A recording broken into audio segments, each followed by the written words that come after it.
Hello everyone, my name is Vansh Batra and I welcome you all to my YouTube channel. So आज की इस video में हम BNSS की वीडियो सीरीज़ कंटिन्यू करते हुए बात करेंगे चैप्टर 4 के बारे में। चैप्टर 4 सेक्शन 30 से 34 के बारे में बात करता है। काफ़ी छोटा ही चैप्टर है, ज़्यादा इंपॉर्टेंट नहीं है, बट कुछ एडमिनिस्ट्रेटिव प्रोविजंस हैं इसमें ज़्यादातर, जिनके बारे में बताया गया। सेक्शन 30 किस बारे में बात करता है, सेक्शन 30 से 34 इस वीडियो में हम डिस्कस करेंगे।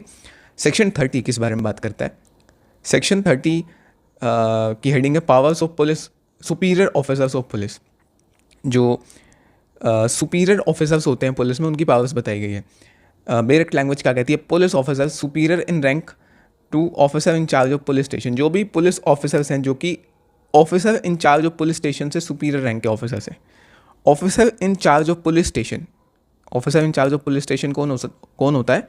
एसएचओ को बोलते हैं हम। एसएचओ जो होता है वो एक पुलिस स्टेशन के इंचार्ज में ऑफिसर होता है। सुना होगा आपने कि ये इस थाने का एसएचओ है। एसएचओ नॉर्मली या तो इंस्पेक्टर रैंक का ऑफिसर होता है या डीएसपी रैंक का ऑफिसर होता है। तो जो एसएचओ है उससे जो सुपीरियर रैंक के ऑफिसर्स हैं, उससे सुपीरियर रैंक के ऑफिसर डीएसपी हो सकता है इन सम केसेस, एसपी होगा, एसपी से ऊपर एसएसपी हो गया, एसएसपी से ऊपर एसएसपी से ऊपर आईजी हो गया। तो ये सभी, इनसे ऊपर डीआईजी हो जाएंगे, इनसे ऊपर डीजीपी हो जाएंगे। तो ये सभी जो ऑफिसर्स हैं ये स्टेशन हाउस ऑफिसर से सुपीरियर रैंक के ऑफिसर्स हैं। इनकी रैंक एसएचओ से ऊपर है। तो सेक्शन 30 ये कहता है कि जो ये सभी ऑफिसर्स हैं may exercise the same powers throughout the local area to which they are appointed. तो जो ये सभी सुपीरियर ऑफिसर्स हैं ना, ये एक्सरसाइज कर सकते हैं सेम पावर्स जो कि एसएचओ एक्सरसाइज कर सकता है अपनी लोकल लिमिट्स में, as may be exercised by such officer within the limits of a station. हर एक एसएचओ जो होगा उसकी एक लोकल लिमिट होती है।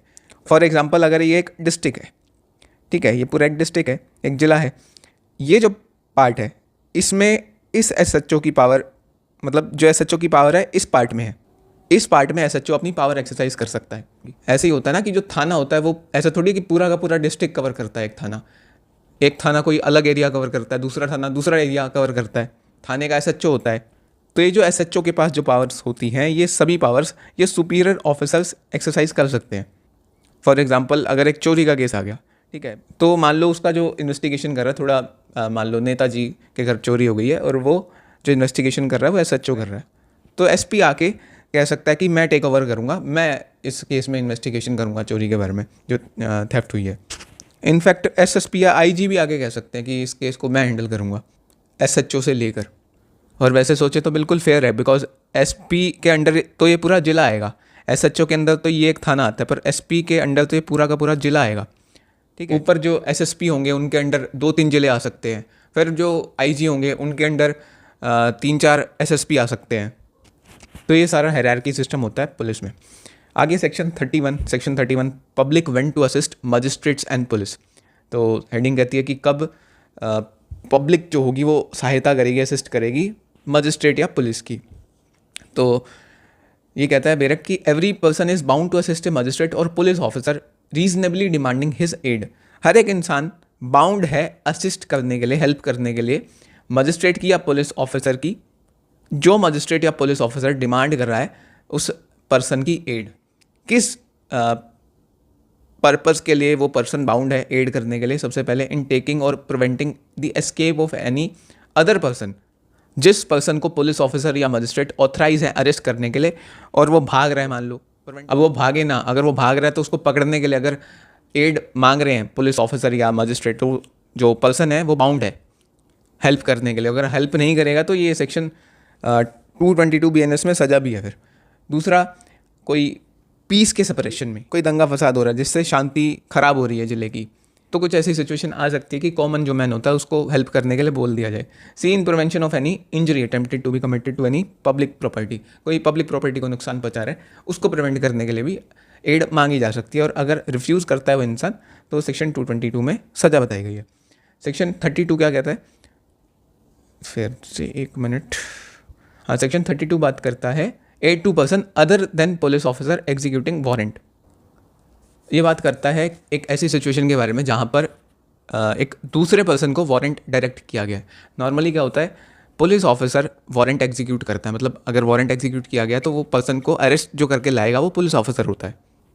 वारंट पे अरेस्ट करने का काम पुलिस ऑफिसर का होता है। बट कुछ ऐसी सिचुएशंस होती हैं जहाँ पर वारंट डायरेक्ट कर दिया जाता है प्राइवेट पर्सन को भी, मतलब पुलिस ऑफिसर के अलावा किसी और पर्सन को भी। ये सिचुएशन सेक्शन 74 75 में बताई गई है BNSS में, आगे हम चैप्टर में डिस्कस करेंगे।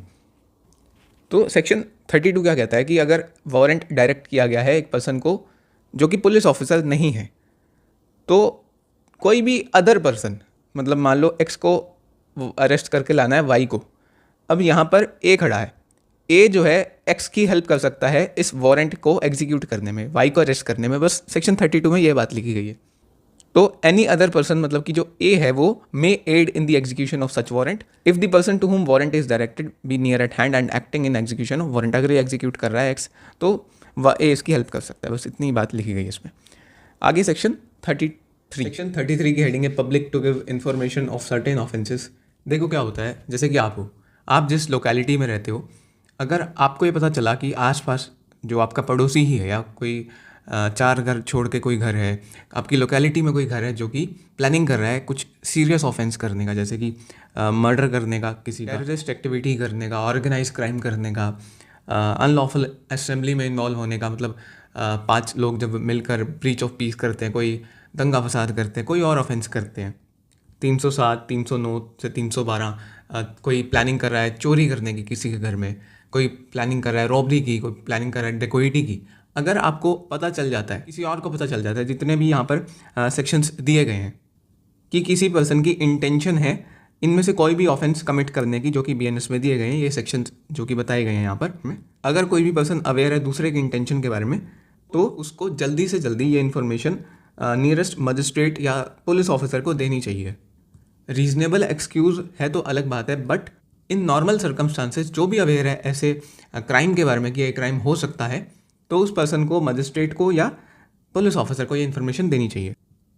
जो भी पर्सन अवेयर होता है उसकी ड्यूटी बन जाती है कि वो इन्फॉर्म करे, और अगर इन्फॉर्म नहीं करता है वो पर्सन तो सेक्शन 211 239 में सजा होती है।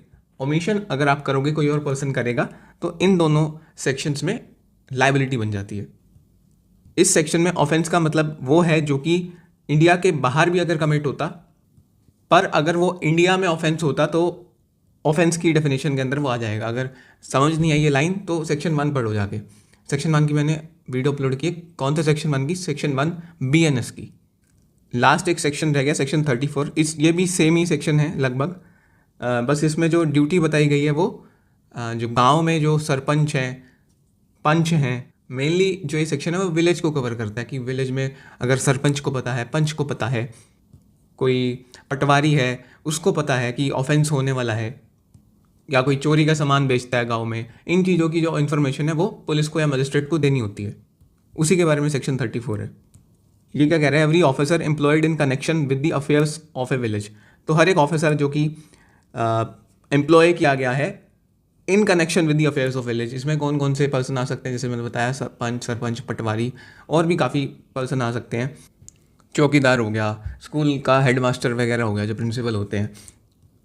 एंड जो भी लोग गांव में रिजाइड कर रहे हैं, जो भी लोग रहते हैं उस गांव में, उनको अपने जो पास में जो मजिस्ट्रेट है उनको इन्फॉर्मेशन देनी होती है, या तो मजिस्ट्रेट को या officer in charge of police station, जो SHO है वहाँ के, उस पुलिस स्टेशन के जो भी नियरेस्ट पुलिस स्टेशन है उनके SHO को इन्फॉर्मेशन देनी होती है किन किन चीज़ों के बारे में, रिस्पेक्टिंग द परमानेंट और temporary residence of any notorious receiver और vendor of stolen property in और नियर सच विलेज।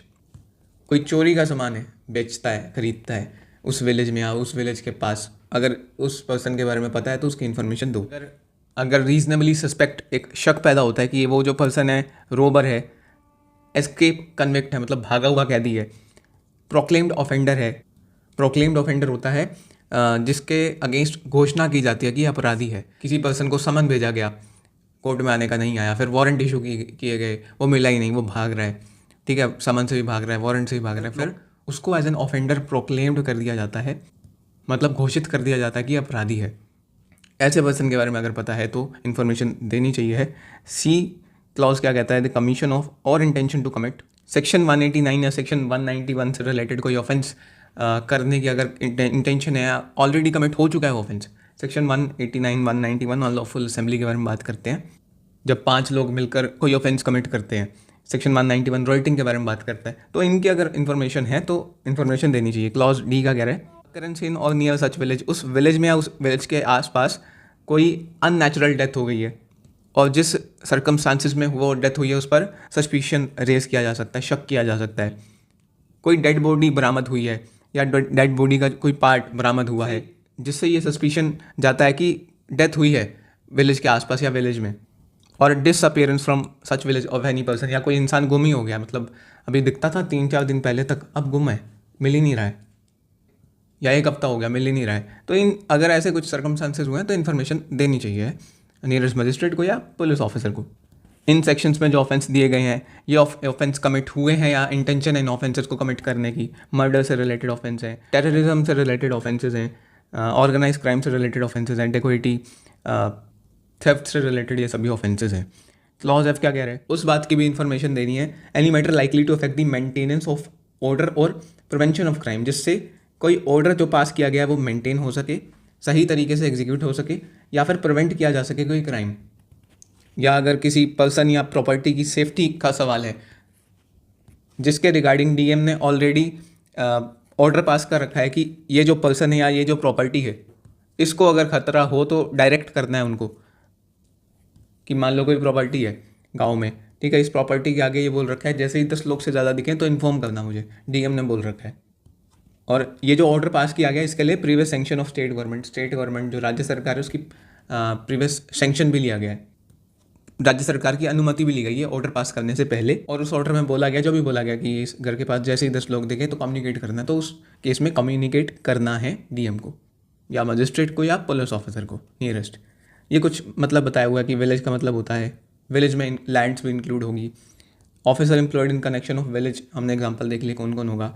वही सेम जो मैंने बताया था कि जो मेंबर ऑफ पंचायत विलेज के जो होते हैं, जो हेडमैन इंक्लूड होता है, जैसे सरपंच होता है, या कोई भी और ऑफिसर जो कि विलेज का एडमिनिस्ट्रेशन देखता है वो इसमें इंक्लूड होगा, उन सबको इन्फॉर्मेशन देनी है। जो प्रोक्लेम्ड ऑफेंडर है, ये हम आगे पढ़ेंगे प्रोक्लेम्ड ऑफेंडर क्या होता है, कब कोई पर्सन प्रोक्लेम्ड ऑफेंडर बन जाता है, ये आगे सेक्शन में डिस्कस करेंगे, आगे वीडियोस में इसके सेक्शन आएंगे। यहाँ पर बस ये बात बताई गई है कि छोटी सी बात है कि BNSS ना कुछ टेरिटरीज पर अप्लाई नहीं होता, जैसे कि हमने सेक्शन 1 में पढ़ा था स्टेट ऑफ नागालैंड में, ट्राइबल एरियाज ऑफ असम में अप्लाई नहीं होता है।